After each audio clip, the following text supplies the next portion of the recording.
The print was on top of the log. Not beside it, not in the mud at its base. On top, pressed into a skin of frost that had formed across the bark sometime after 6 that morning. I had stepped over that same log 4 minutes earlier, and it had not been there. I want to say up front that everything in this account is going in exactly the way I logged it at the time, because in 9 years, I never once filed a report I couldn't stand behind, and I'm not about to start 2 weeks before my last day. My name is Grady Holcomb. I've worked backcountry patrol for the Nantahala National Forest, Tusquitee Ranger District since 2017.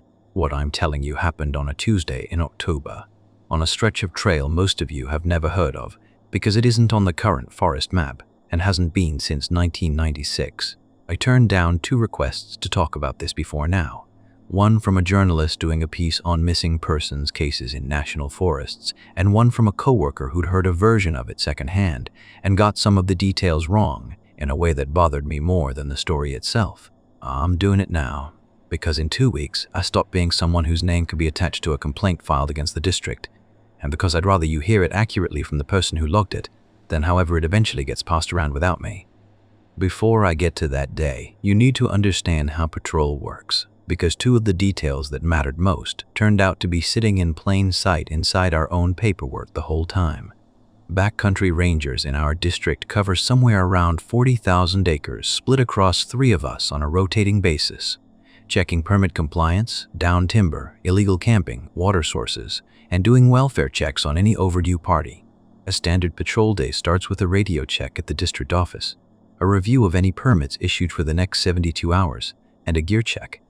For me, that meant a Motorola handheld on the district's VF frequency, a Garmin GPS map unit I carried in addition to the paper quad map required by policy, a first responder kit rated for 2 patients, and enough water and layers to spend an unplanned night out if weather or terrain made that necessary. None of that is unusual. Every ranger in every district carries some version of it.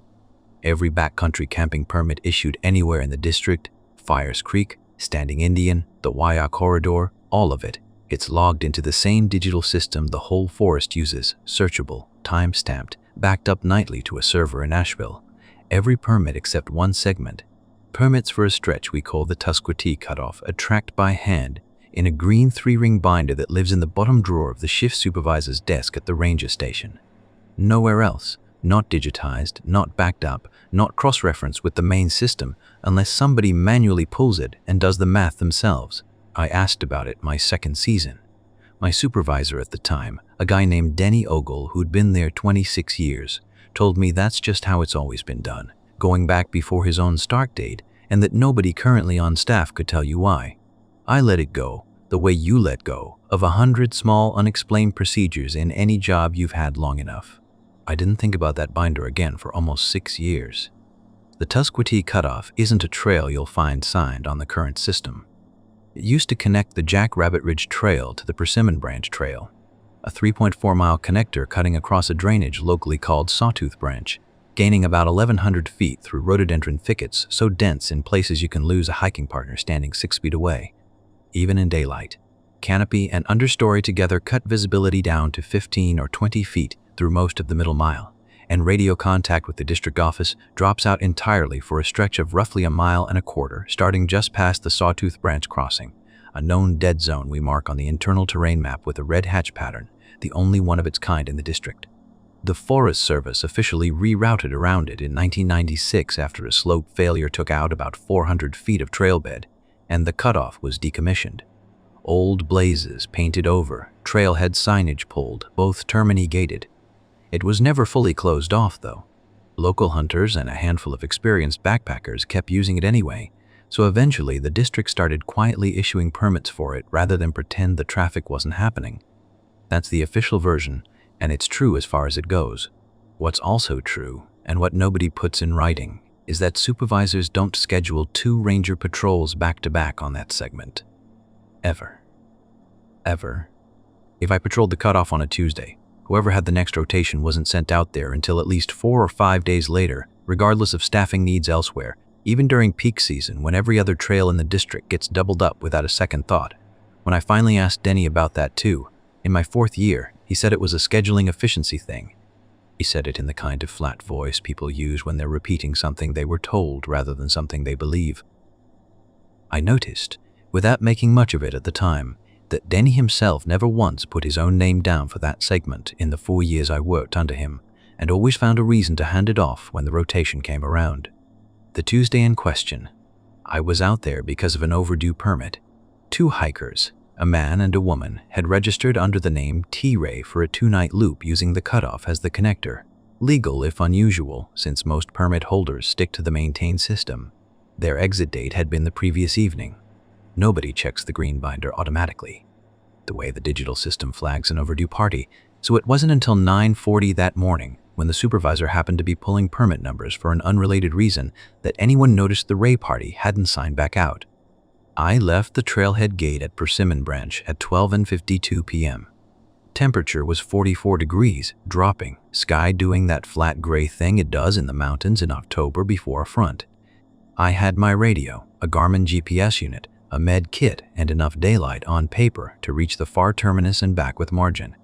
I made my first waypoint mark at the old trail junction, 1 miles in, at 1:31 p.m.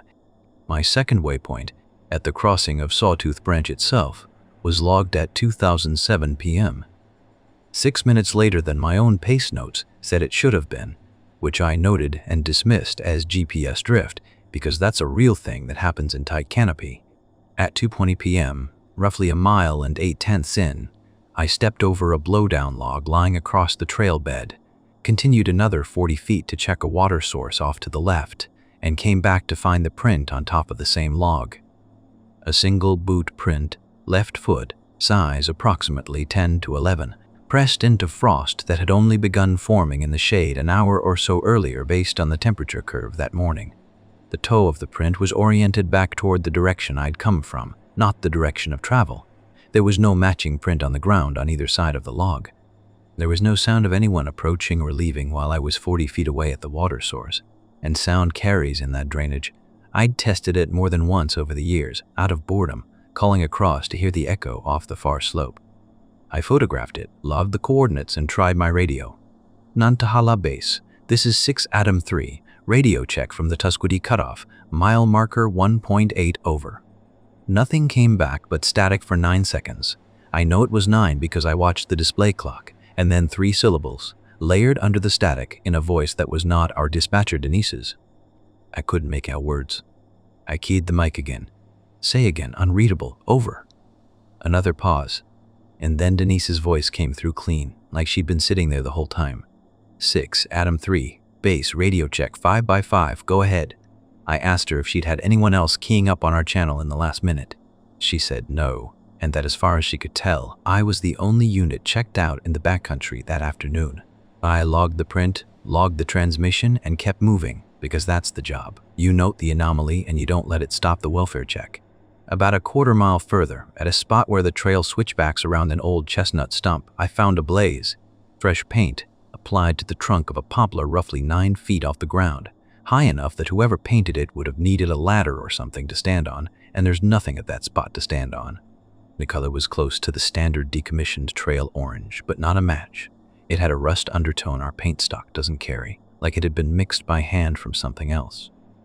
I've patrolled that segment a dozen times over the years and never seen that blaze before, and there's no reason for fresh trail marking on a route the Forest Service actively wants people to stop using. Between the blaze and the gear, at roughly 2:51 p.m., I passed a cairn built at the edge of a switchback where no cairn had ever stood before.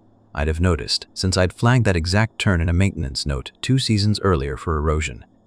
It was built from creek-worn stones, rounded and gray, the kind you find in the bed of Sawtooth Branch 200 vertical feet below, not the flat, lichen-covered rock native to that part of the slope. Someone had carried 7 or 8 wet, fist-sized stones uphill through rhododendron for no functional trail purpose I could identify. It didn't mark a junction, didn't sit on the route line, didn't warn of any hazard. It was stacked with more care than function required, each stone slightly smaller than the one beneath it. The way a person stacks something they intend to be looked at rather than used. I photographed it and moved on, because a search in progress doesn't leave much room to stand around theorizing about a pile of rocks. I found the Ray party's gear at 3:44 p.m., about 200 yards short of where the trail begins its final descent into the Persimmon Branch drainage. 2 packs, still fully loaded, standing upright against a boulder like they'd been set down for a rest break. 2 pairs of boots on the ground in front of them, laced, tongues pulled forward, placed side by side and pointed the same direction, the way you'd line up shoes at the entrance of a house. No tent, no sleeping bags out, no sign of a struggle, no blood, nothing torn. Just gear, arranged, with no people attached to it. I called it in. Base 6, Atom 3. I've located subject party's equipment. Negative on subjects.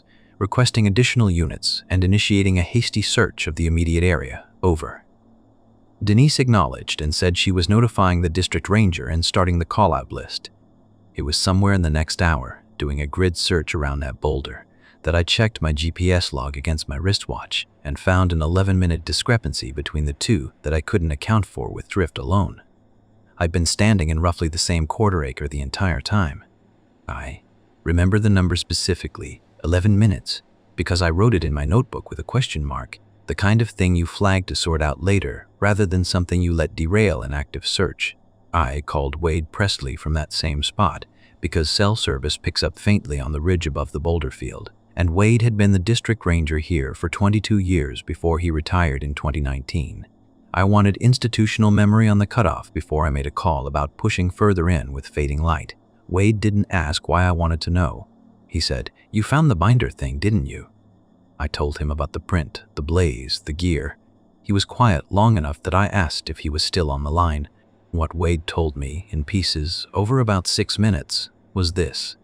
The separate permit tracking for the cutoff started with his predecessor, a ranger named Ogle's predecessor, sometime in the early 70s, after, Wade's words, a run of exit paperwork that didn't add up, and nobody wanted it sitting where the regional office would see the pattern. He said every single permit ever issued for that segment, cross-referenced against actual sign-out times at either trailhead, showed the same unexplained gap, 11 minutes, unaccounted for, between the last confirmed radio or sign-in contact and the physical exit. Not sometimes.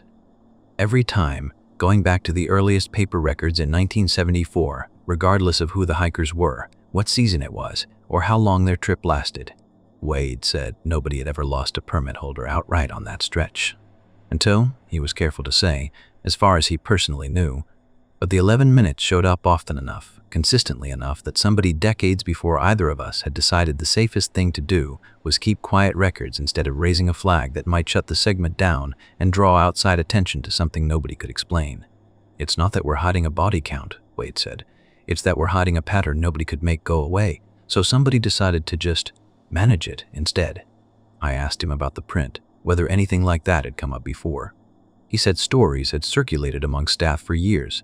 A print here, a moved cairn there, somebody's gear found arranged too neatly.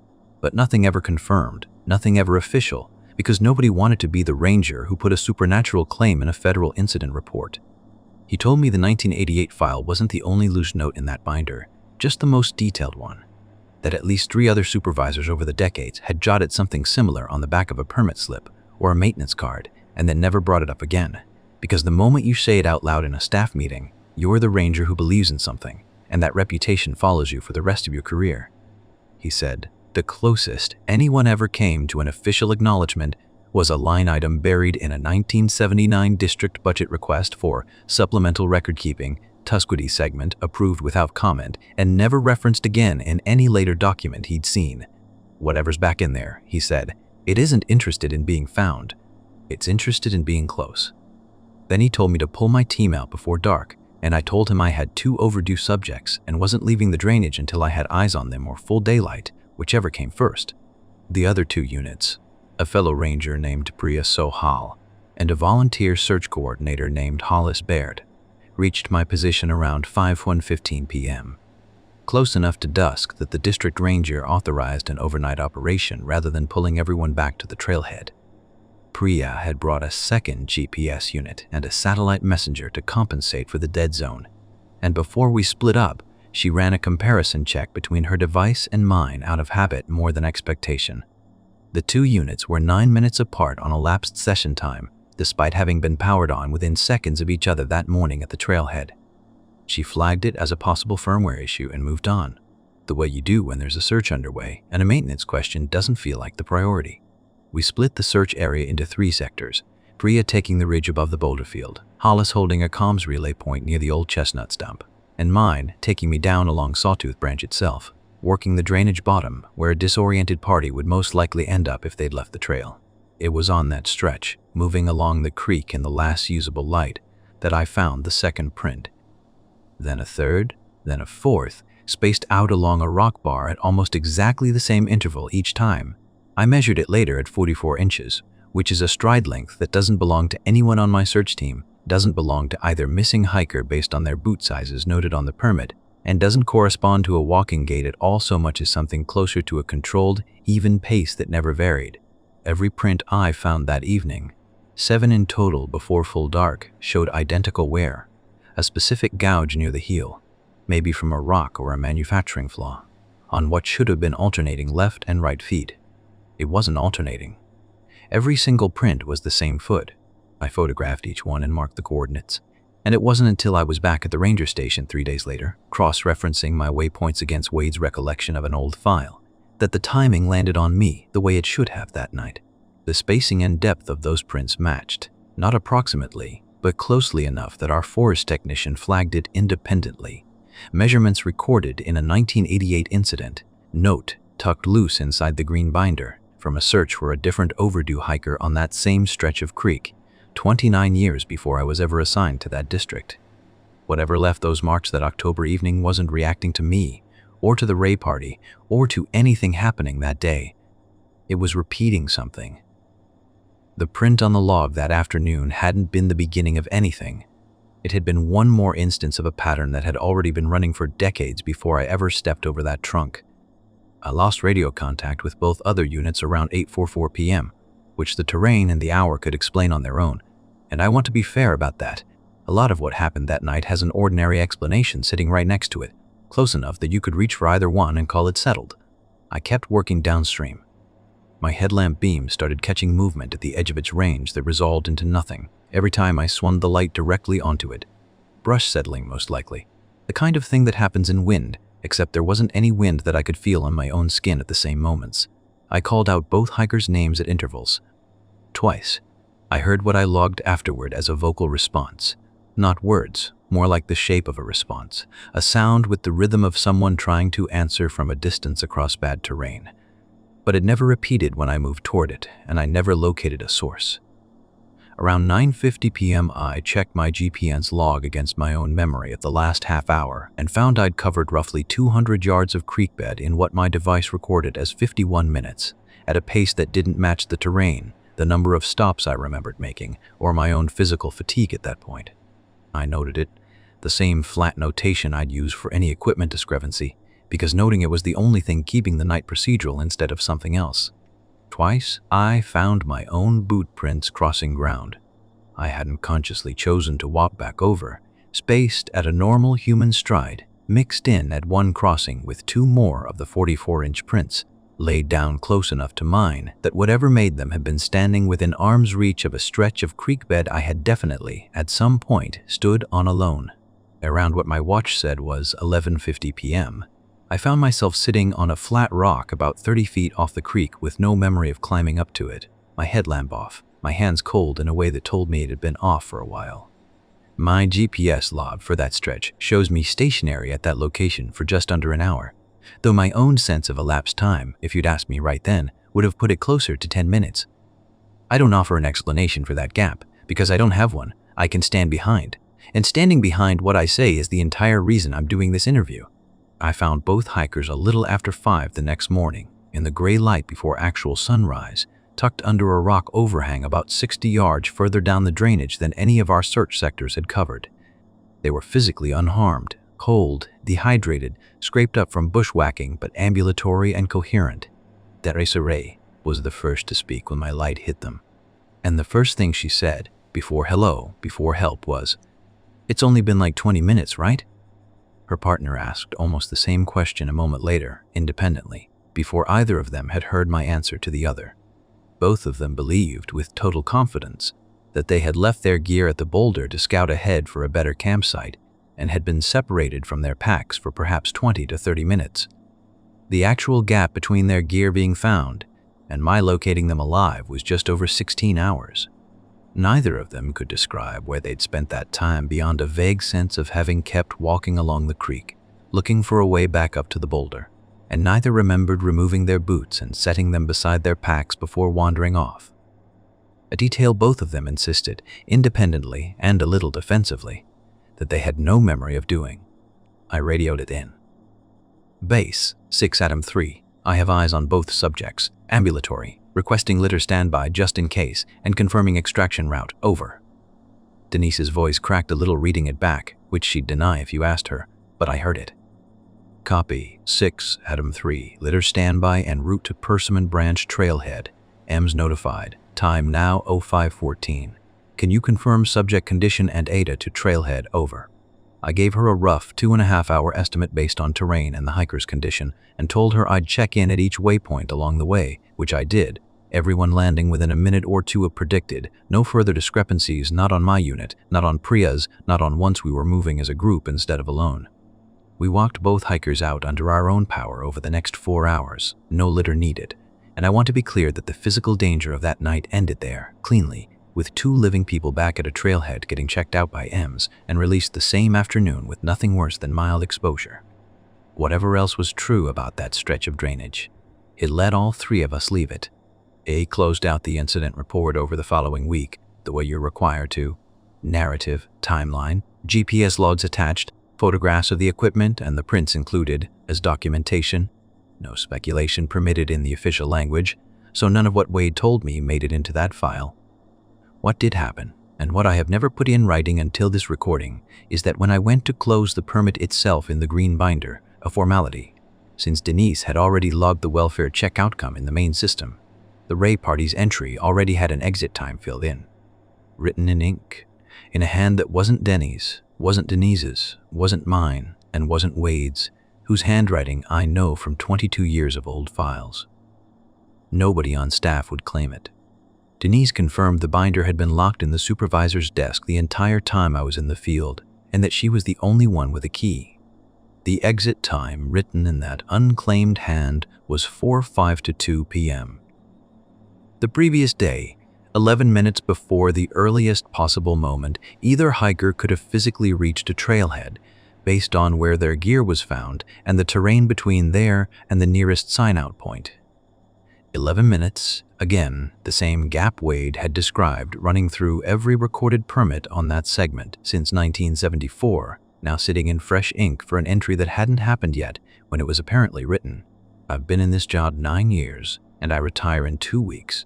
I still don't know who painted that blaze, who carried stones up from a creek bed to stack them for no reason, or what left 7 identical prints of the same left foot down a half-mile of creek bed, and I'm not going to pretend I do, because pretending is exactly what that green binder has let this district get away with for 50 years.